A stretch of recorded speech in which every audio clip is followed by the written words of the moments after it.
and discipline the state militia. And the chief of police is in charge of Title 10, Chapter 134. There was no police when they wrote Title 10. So I don't see how the chief of police is going to be in charge of Title 10. And also Japan had gun control to include the removal of the samurai swords. This is all done under military occupation by the United States. And they've done it to other countries. If you look at Afghanistan and Iraq, they were disarming people. So the Sandy Hook serves only one purpose, is to promote gun control, even by the media that promotes propaganda, whether it be Piers Morgan, MSNBC, or even CNN. And the only way to remove a bad government with a gun is a good people with a gun. And that's the purpose of the Declaration of Independence and the U.S. Constitution. As for the Hawaiian Kingdom, it had no gun control at all. There was no gun control because Native Hawaiians is considered warriors, whether it be the men or the women. With that, I'll end by reserving the rights of this kingdom under the Queen's protest of January 17 against U.S. Minister Stevens. It has yet to make its way to the U.S. Supreme Court. Article 3, Section 2, Clause 2, original but limited jurisdiction only over U.S. Minister Stevens. And the other one is the Northwest Ordinance of 1787. Was illegally placed on its kingdom in 1887 with the Bennett Constitutional Reciprocity Treaty. Thank you. Thank you, Mr. Vicente. Our next testifier here in Hilo is Carrie Marks. Ms. Marks, if she's testifying on resolutions 52, 54, 76, and 77. Good morning, aloha. Good morning, everybody. The first one is Resolution 5213. That's the renaming Saddle Road to the mouthful of the, Daniel K. Inouye Legacy Highway. It's a lot to say. Most of the people that live here will call it Saddle Road forever. So this is kind of a mouthful and kind of a waste of signage, in my opinion. I actually live off of Saddle Road. So you're going to change my street sign from Saddle Road to something this long. And just, by the way, I know you're going to pass it. Everybody's going to pass it. Y'all liked it last time. There's no reason that should change. But everybody I've talked to does not like this. When I mention it, they're all like, what?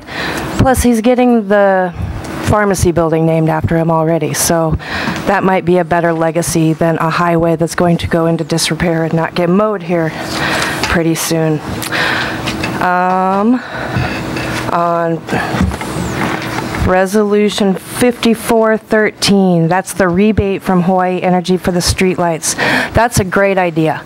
I love the idea of saving $1 million on a $1.8 million Helco bill. That's a really good plan. But I was not aware until I mentioned it to a friend whose partner works up there that the green lights are not good for the telescopes. And I don't know if you all knew that, but they can filter out for the yellow.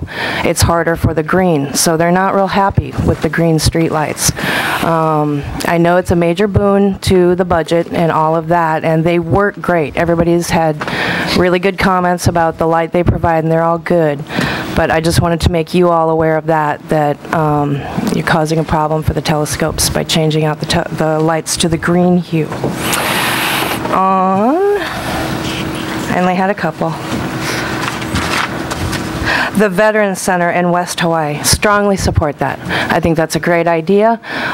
It's long overdue and well-deserved, and would provide a lot of services to not only the veterans, but the community at large. So I strongly support that. The Space Center at the International Airport, though, don't support that. We have a lot of things on our agenda for the next year or decade, and they're already going to spend like $60 million on the roof alone at the Kona Airport. They have like $100 and some odd million worth of improvements to the runway and all that going on. So I think our money could be better spent somewhere else on that.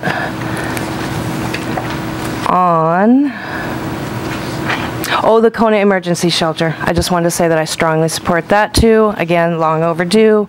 We need more public spaces and meeting buildings and places for hula halaus to dance and senior center clubs to meet and book clubs to meet and that kind of stuff. So strongly support.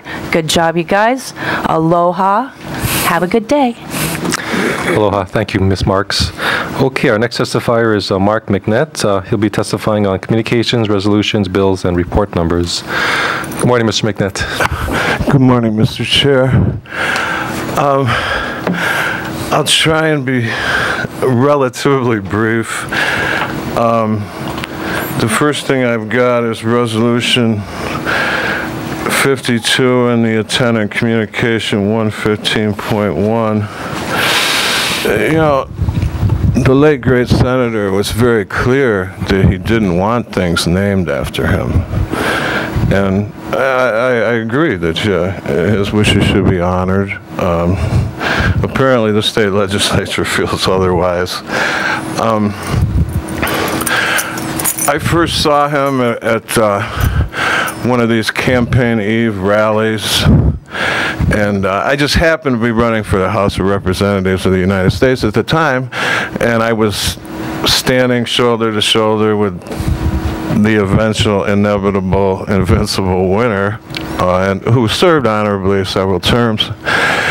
And when the senator came up, we took a step back, and he got up on the mic and said, supposedly about the gubernatorial candidate, a former lieutenant governor, he said, "The rich are good people, but give me, the poor person, every time." And in the midst of saying that, he turned his head to the side and looked straight at me. Thank you. I was pretty sure he wasn't talking about Ed Case, but, you know, I guess him and Maisie, they have humble beginnings as well. But have moved beyond that, different from me. The return of the corporation counsel item 5313. I would be very interesting to hear from the introducer of this bill in both a lawyerly fashion and dumbing it down to where most of the rest of us can understand it. Just how the aims of the mayor and the council are divergent. I mean, you are both the highest elected officials in the county, and supposedly are working together, but there is a separation. So move on to 6313 resolution. The eminent domain liquor control. The space is needed, one way or the other. If this is the most expedient way, so be it. And then Resolution 7213 and 7313, the Sandy Hook. You know, this island has a lot of gun ownership, and it's just about all responsible. And even the people that have been convicted of unregistered guns were sort of necessary. I mean, growers, they have to protect themselves. They're easily targeted, and people feel they're free game. And, you know, guns are just part of life. I took the course, a state course, and I highly recommend it. Again, jumping ahead to the final resolution, 7713. The Onizuka Space Center. You know, astronauts are daredevils. They're like race car drivers. They know there's a good chance. It's a one-way mission. And we should honor our home island hero in such a way. Now, the bills for ordinance 35. You know, I just happened to have locked 4 people-powered vehicles to a light post across from my house on Banyan Drive, and I noticed not only I believe the lights had been changed, but the finish on the pole, the base, and everything was, instead of just bare brushed aluminum, is now a really nice semi-gloss dark finish. And Ron Thiel and everybody that's worked on this LED thing should be lauded for what they've done for the county. And I guess that would take us to final reading. Yeah. Bill 30, Draft 2. I think it's worthwhile, this emergency shelter and done in conjunction with civil defense. Always been for it, and for the aforementioned natural disaster reasons, the man-made as well.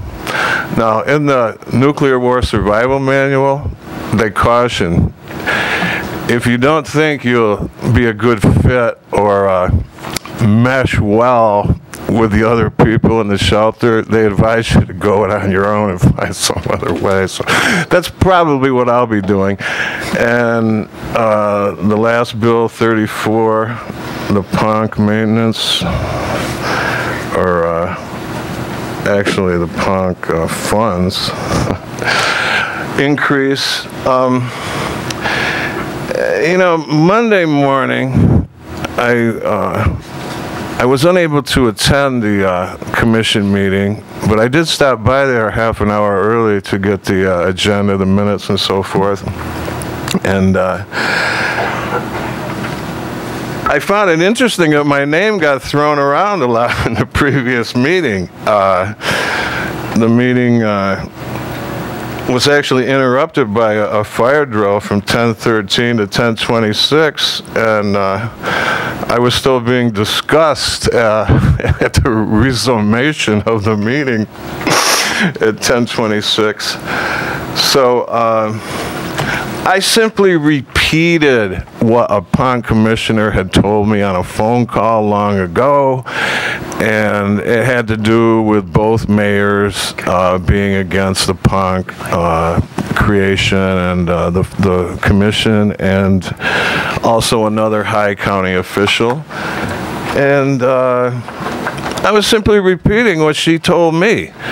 And she was there, and the vice chair were there at that first meeting. It was not last November, but a year before. They said nothing. And then when I brought it up, because I read it in the minutes of the year ago meeting, at this November's meeting, year-end meeting, I said, I don't know why they put that in the minutes, the one county official and not the mayor's. But anyway, they decided to wait 13 months and then take issue with it.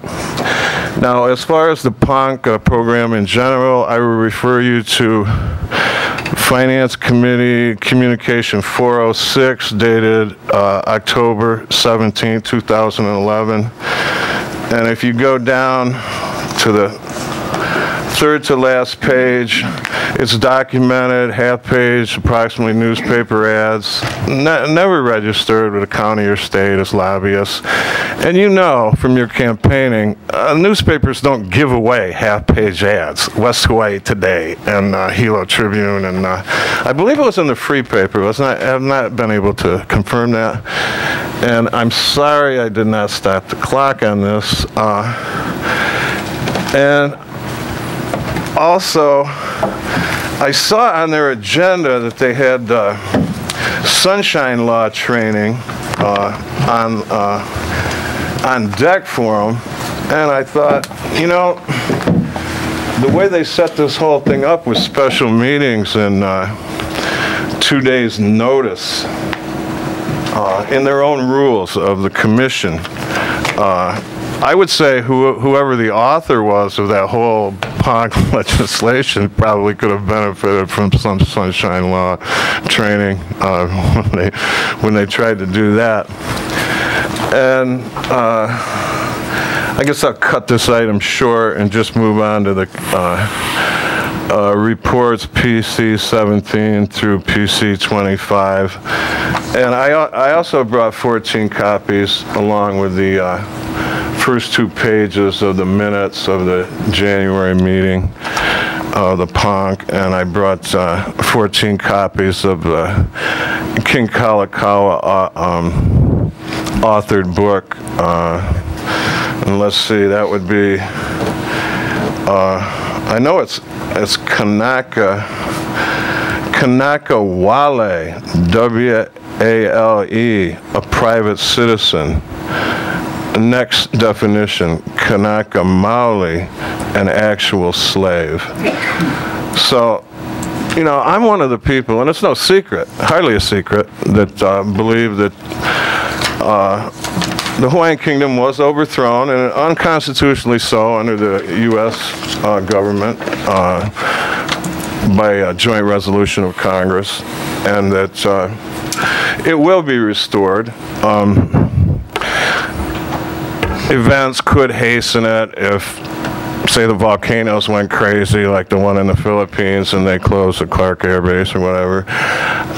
But it's hard to imagine a scenario where Hawaii would lose its strategic importance. But if one or both of those things were to happen, I believe the U.S. would cut us loose and say, okay, Hawaiians, you can have your country back now. You know, I really believe they would, but anyway, when I was getting off the bus, Shelley Stevens-Mahi asked me to remind you that as far as the Cultural Commission goes, there is a contract with the Kupuna Council, and I'm simply repeating her words. Thank you very much. Thank you, Mr. McNabb. Okay, I don't see any testifiers once.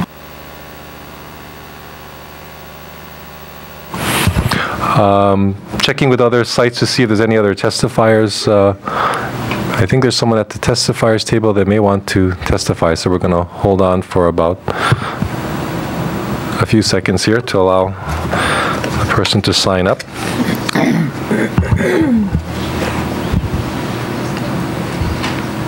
While we're waiting, just checking with Kona, Waimea, Ka'u, and Pohoa. Anyone else come to testify? No, sir, in Pahoa. Thank you. Scott? Yeah, nobody else here in Kona. Thank you, Chair. Thank you. Okay.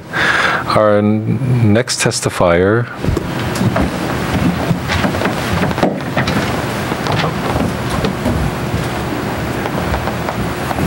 Okay. Our next testifier is Abraham Sadeh, testifying on Resolution 52-13. Yes, sir. Good morning, aloha. Oh, hit the light on the bottom of the, there you go. Thank you. Oh, one more time. I just thought about this. Regarding the Saddle Road, perhaps it could be shortening it to Inouye Saddle or Inouye Highway. And regarding 5313, I believe the responsibilities of the county council or corporate council, I do believe that there should be total separation between anything that the county does and any other institution. Thank you. Okay, thank you for your testimony. Okay, I believe that takes care of it for our public testimony portion of our agenda.